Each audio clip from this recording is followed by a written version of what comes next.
ଦିନରେ ଆସିଥିଲେ ମଧ୍ୟ ଏତେ ମାନେ ଦିନରେ ଟିକେ ଲକ୍ଷ ଲୋକ ପରା ଦିନରେ ଆସିଲେ ଦର୍ଶନ କରିଦେଇଥିଲେ। ନାଇଁ ସିଏ କହିଲେ ପରା ମା କହିଲେ ଦିନରେ ଆସିବ ତମେ ବ୍ରାହ୍ମଣ ଲୋକ ମତେ କହିବ ଗାଳି ଦବ ତମେ ଏତେ ଲକ୍ଷ ଲକ୍ଷ ଲୋକରେ ମତେ ଭଲ କି ଦର୍ଶନ କରିପାରିବନି ବିଚାର ହବ ନାଇଁ ତମକୁ ଗୋଟେ ସୁଯୋଗ ଦେବି ଆସ।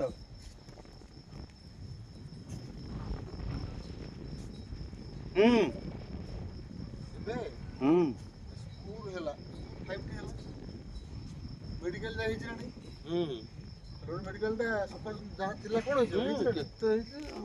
ହେଲେ ଏବେ ଘରେ ତମେ ସୁଭଦ୍ରା ପଇସାଟା ଦବ ବୋଲିକିରି ଏବେ ଖାଲି ଆମଠୁ ଯୋଉ 70 ଟଙ୍କା କ'ଣ ସେଟା ଗାଡ଼ିର କ'ଣ କରିବ ସେଟା ପଲ୍ୟୁସନ କର ହେଲମେଟ୍ ବି